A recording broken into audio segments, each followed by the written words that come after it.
Today I want to show you how to hand pollinate cucumbers with a little paintbrush from your kids' art supply.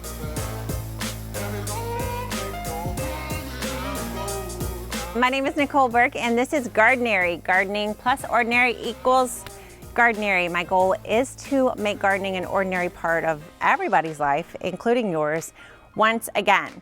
So thanks so much for being here. Be sure you subscribe to the Gardenary channel and then hang out with us because we're gonna have gardening inspiration for you for a long time. So today I want to talk about cucumbers, one of my favorite things to grow in the kitchen garden, but can be kind of tricky. So one of the major issues with cucumbers is pollination. So unless you get a cucumber that only has female flowers, which they do exist, one variety I've grown is called the Diva.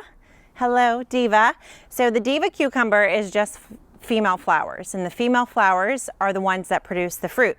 So it's kind of like a matriarchal society, those divas. They just kind of run their own show without any help from the males. But your typical, especially your heirloom variety cucumbers, are going to have male and female flowers. Just like with male and female humans, at least currently without science intervention, female flowers are the only ones that can have babies. That's right, they're the only ones that have cucumbers. So the male flowers definitely serve a purpose. They have pollen in them that needs to get moved from their flower over to the female flower. Now, this should happen naturally, and for thousands of years it has.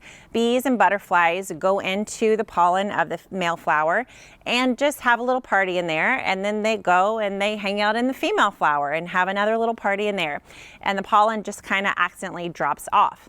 But these days, if you've been reading the news, we're having some trouble with our bees and butterflies, which is pretty sad. So oftentimes, if you're setting up a kitchen garden in an urban setting or in a place where people are spraying for mosquitoes and other flying insects, the bees and butterflies are going to be impacted too. So especially this day and age, you definitely want to be heading out there and making sure that you're doing the bees' work, just in case there weren't any bees in your garden on that important day.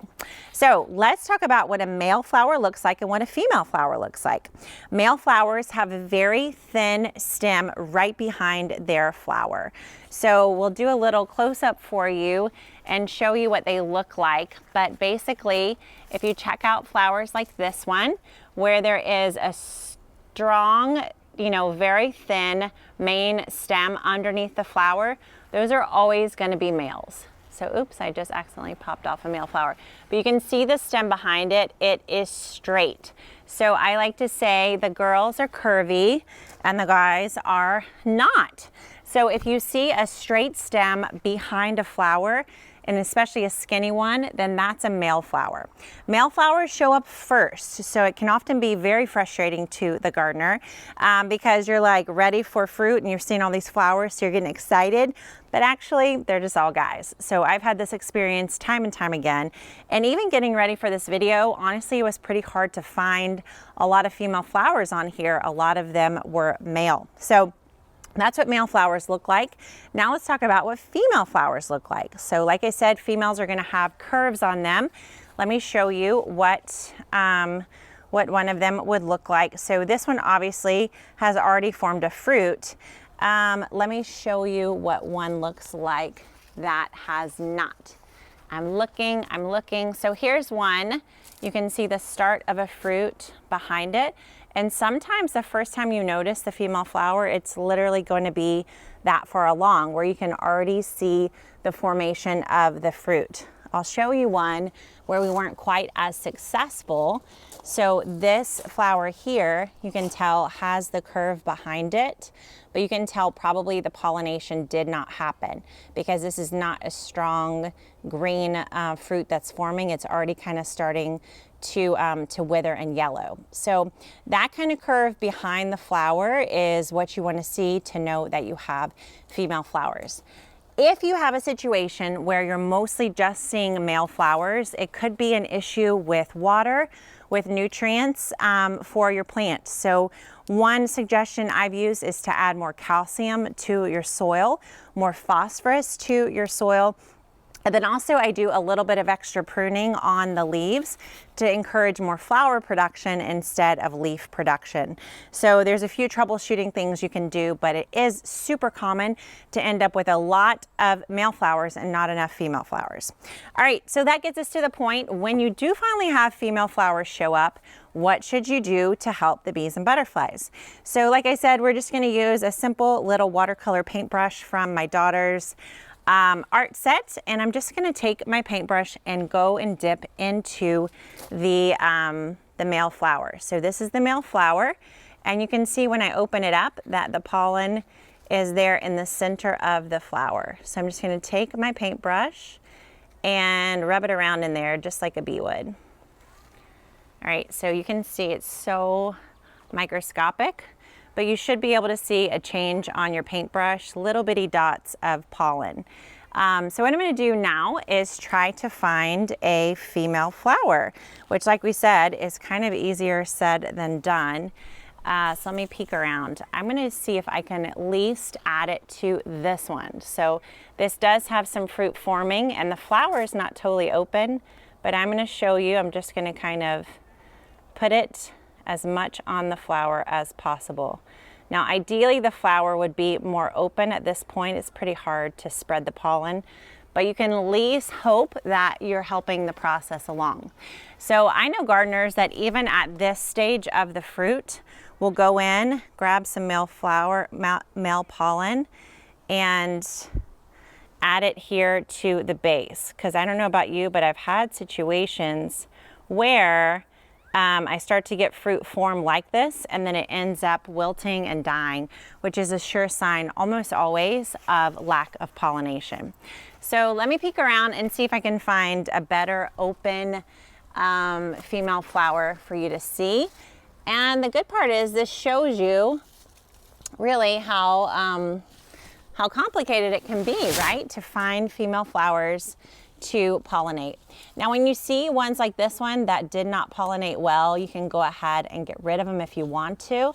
But as soon as you see that happening, that should alert you to start kind of paying more attention to the pollination issue. So I get lots of DMs on Instagram from people saying, like I had a cucumber and a zucchini or whatever forming, and then it just wilted away. What happened?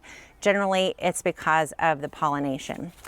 All right, so let me do a little quick checking and we'll come back and do one more where the female flower is a little bit more open and you'll know exactly what to do.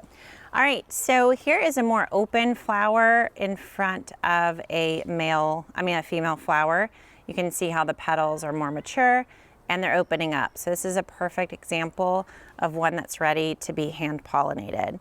So I'm going to take my paintbrush and go into this pollen, gather up as much good yellow pollen as I can. Let's see, can you see that? And did pretty good. And now I'm just going to go into the female flower and drop it. So this is a super fun thing that your kids can do and participate with. You do want to be pretty gentle with the flowers because they can fall off. But you could do this on a regular basis until you start to get full fruit formation. Now obviously a farmer's not going to do this, but as you know, hobby kitchen gardeners, this is something we can do, say once a week, do a quick check, and you'll get probably 2 or 3 times the amount of cucumbers simply by hand pollinating.